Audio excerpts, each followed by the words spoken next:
Buddham saranam gacchami, Dhammam saranam gacchami, Sangham. Who shall penetrate this earth, also the Yamaloka with all its gods? And who shall perfect the well-taught path of wisdom, as a skillful florist would his floral design? The disciple will penetrate this earth, also the Yamaloka with all its gods. The disciple shall perfect the well-taught path of wisdom, like an expert florist would his floral designs. Realizing that this body is like foam, realizing that this body is like a mirage, break the flowery arrows of Mara and go beyond the sight of King of Death.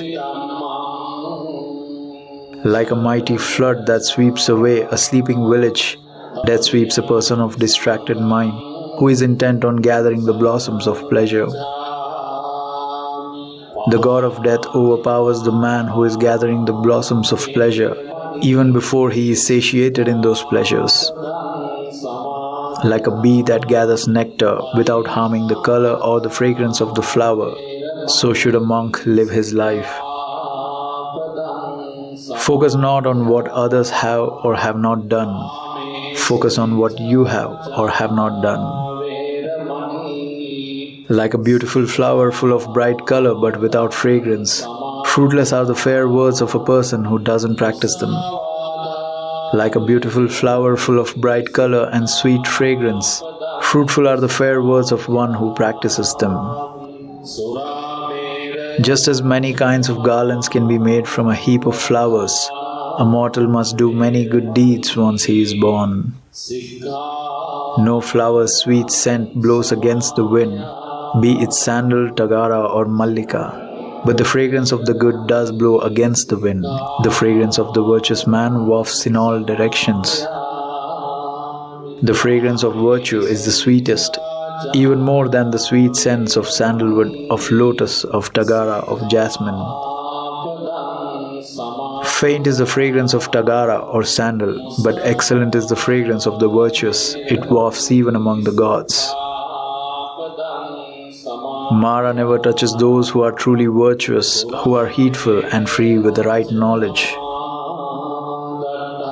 From a heap of rubbish on the roadside blooms a lotus, pleasing with a clean smell. From a heap of blinded mortals full of rubbish arises the disciple of the truly enlightened one, shining and dazzling with wisdom.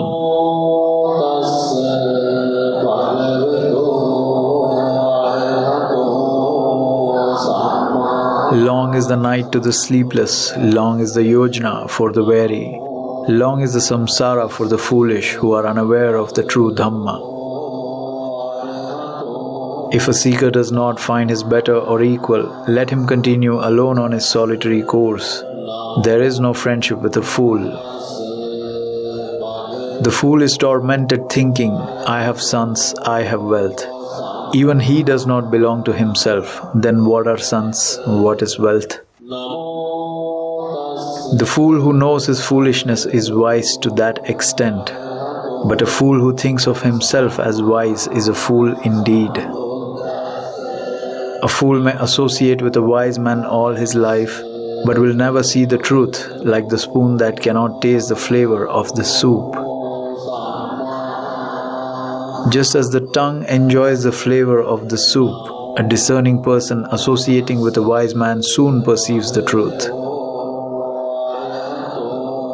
Fools of little wit are their own enemies. They go about doing evil deeds which bear bitter fruits. Wrongly done is that deed for which one repents later. Weeping, a man receives its fruits.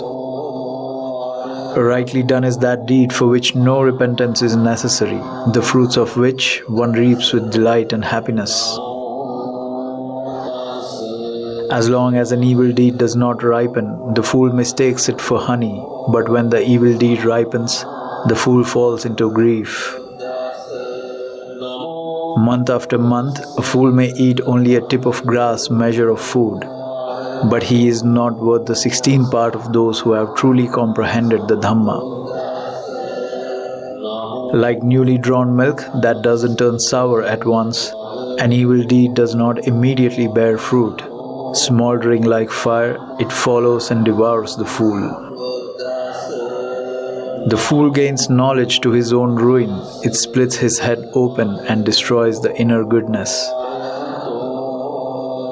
The fool seeks for false reputation, for preeminence among the monks, lordship over monasteries, and honor among householders. Let both the layman and the monks think that this is done by me alone. Let them follow me in my work, great and small. Such is the ambition of the fool, thus his desire and pride increase. The path to worldly gain goes one way, another way goes to nirvana. Understanding this clearly, let not the follower of the Buddha seek worldly gain but strive after wisdom.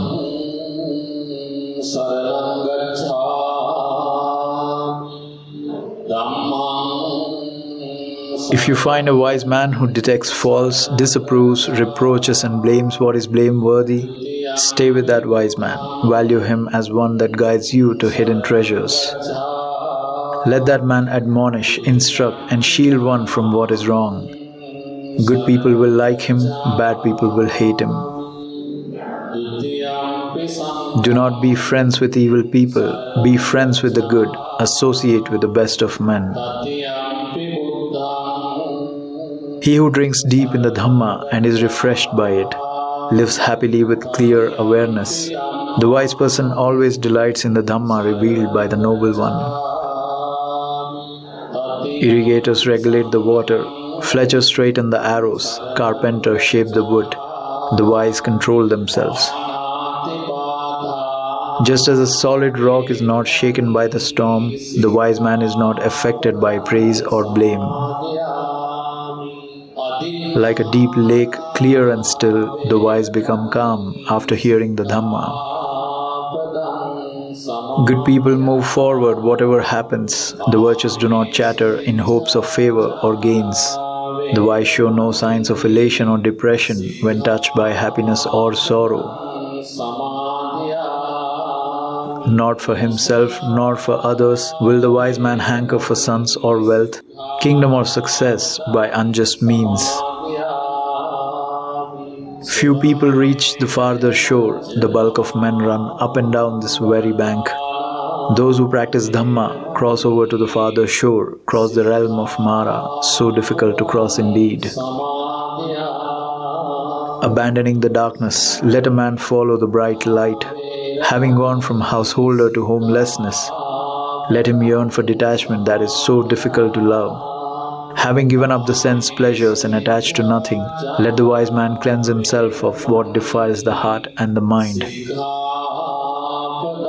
Those whose appetites have been conquered, whose minds have reached the full excellence in the factors of enlightenment, who rejoice in not clinging to things, those glowing with wisdom, attain the bliss of nirvana in this very life.